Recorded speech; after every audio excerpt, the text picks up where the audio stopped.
Olá! Começamos então a última semana desse terceiro volume de PET, segundo ano de Geografia. A gente agora sai um pouquinho do campo e das questões de fundiárias do Brasil e da produção de alimentos e passa para falar um pouquinho sobre as cidades, a hierarquia urbana, as redes urbanas, né, e a sua importância no contexto atual. A primeira pergunta traz aí para a gente uma imagem, né, de uma grande cidade, né, assim, toda cheia de linhas, né, talvez demonstrando aí os fluxos, as redes, né, que compõem o cenário urbano. E aí tem a primeira atividade pedindo para a gente explicar o que é o processo de urbanização.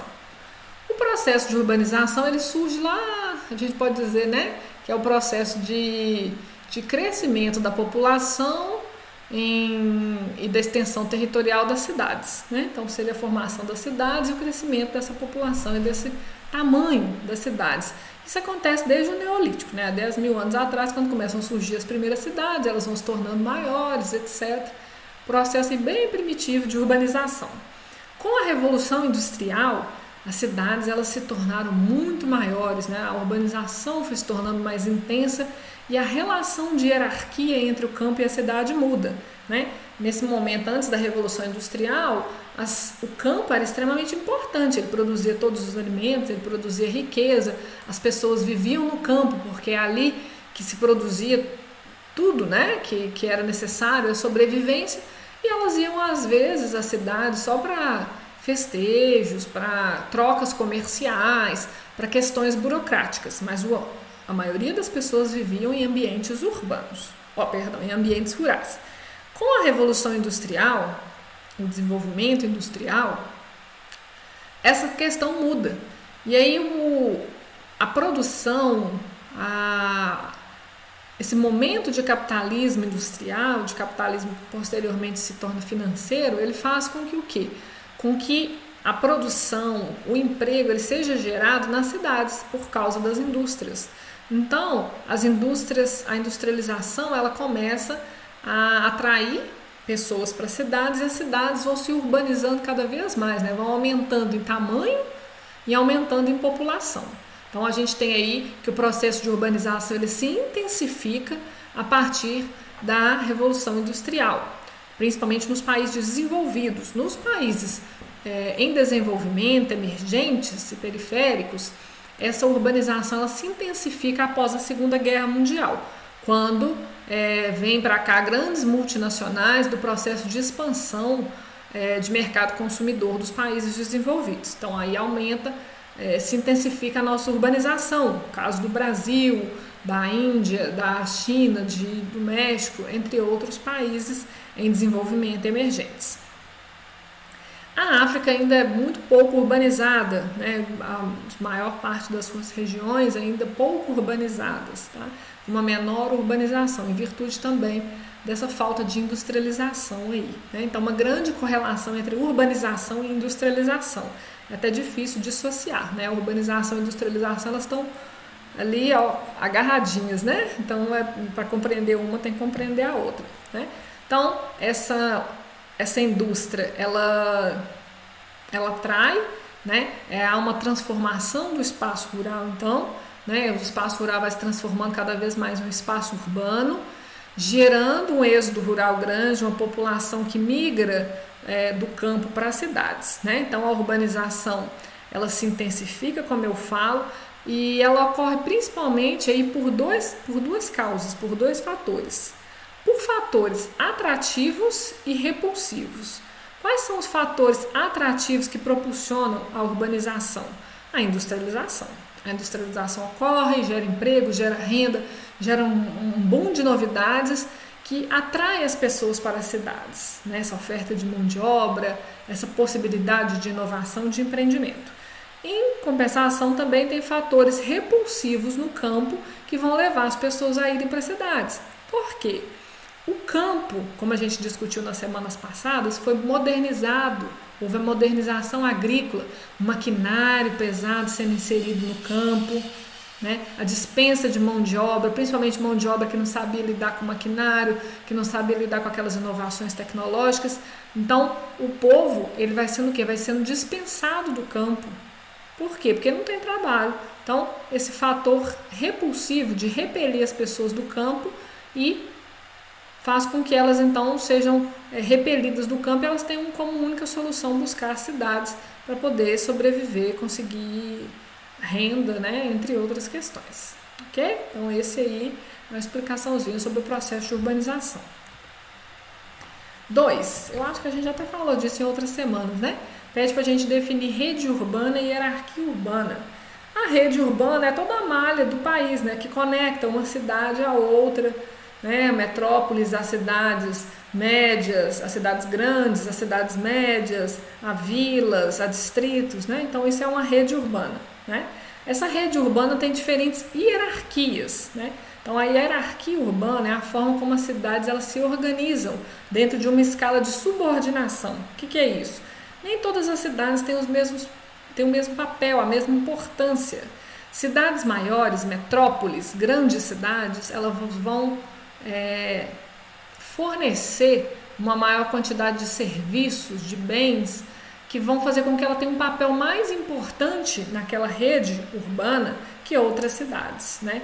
Então, dentro da hierarquia urbana, geralmente a gente vai ter, aqui, ó, como demonstrado na próxima imagem, a gente tem as cidades mais importantes, geralmente as metrópoles, aqui mostrando o caso de Belo Horizonte, correlacionando-se na rede urbana com outras metrópoles regionais, Montes Claros, Teófilo Otoni, Coronel Fabriciano, aqui Conselheiro Lafayette, Barbacena, ao sul de Minas, né? O Triângulo, Uberaba, Uberlândia, né? Aí a gente tem a grande metrópole, Belo Horizonte, que é a central na hierarquia urbana, né? Outras metrópoles regionais, depois outras grandes cidades que aparecem aqui, né? Até chegar a vilas de menor importância, né? Então isso aqui é uma anamorfose demonstrando aí a importância das cidades na hierarquia urbana, que várias cidades, Poços de Caldas, aqui, elas aparecem aqui como grandes, né? Dentro dessa importância dela aí. Essa aqui também, essa anamorfose está relativa à população, né? Então os maiores aqui são com maiores populações, mas como a população ela traz para a gente um dado dessa questão da urbanização, né? Demonstrando a importância. Então na hierarquia urbana a gente tem a metrópole regional, a cidade grande, a vila, até o distrito menos importante, né? Menos importante não, menor em população, em serviços oferecidos, né? Então é isso que é a rede, a hierarquia urbana. Elas dizem aí dessa distribuição das cidades, dessa importância e desse papel que cada uma tem dentro da rede urbana. Qual que é a importância então de uma metrópole? Metrópole, né, um termo empregado para designar uma cidade que ela vai polarizar uma quantidade de municípios adjacentes a elas, exercendo influência econômica, política e sociocultural. Você vai pensar que a metrópole, por exemplo, ela vai oferecer mais serviços socioculturais, mais serviços econômicos e políticos que outras regiões, né? É a metrópole que é a sede do governo, é a metrópole que tem bancos que não tem outras regiões, serviços bancários, serviços econômicos que não tem em outras regiões, né? É ela que vai ter museus, cinemas, teatros, etc., que muitas vezes podem não existir em outras áreas, né? Então a metrópole é o conjunto de cidades conurbadas, ou seja, juntinhas umas das outras, que tem como uma cidade principal que lhe dá o nome, né? A região metropolitana de Belo Horizonte, principal cidade, Belo Horizonte. Região metropolitana do Rio de Janeiro, e assim por diante, né? Região metropolitana de Fortaleza. Então, são consideradas cidades de elevada importância social, política e econômica, pois concentram boa parte do capital, trabalho e renda produzidos nacionalmente, né? Então as metrópoles são importantes por isso, elas agregam a grande quantidade de serviços, então tendo grande importância aí, local e nacional. Pediu para vocês fazerem uma pesquisa citando as principais regiões metropolitanas do Brasil.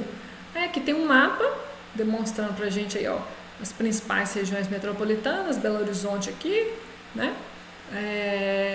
E aqui até uma lista né? Listando aí essas principais regiões metropolitanas. Paraíba é um dos estados, é o estado com o maior número de regiões metropolitanas, aqui é uma, duas, três, tem algumas conurbadas, então tem mais de 5 regiões metropolitanas, né?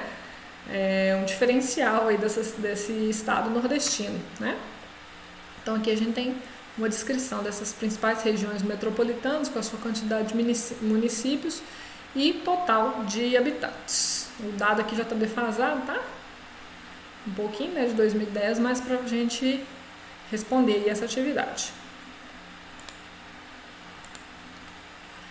Número 5, última questão dessa semana. Quais as vantagens e desvantagens encontradas em grandes centros urbanos? É uma questão pessoal, né? Cada um vai responder o que acha, né? Os grandes centros urbanos, eles concentram mais serviços de lazer, de informação, econômicos. Então, eles têm tudo mais, vamos dizer assim, né? Mas eles também têm mais barulho, mais violência, mais poluição, mais uma série de coisas, né? Então aí cada um vai deixar registrado a sua visão, né? o seu entendimento de vantagens e desvantagens aí de grandes centros urbanos. Então é isso. Terminamos esse terceiro volume do PET. Até mais, né?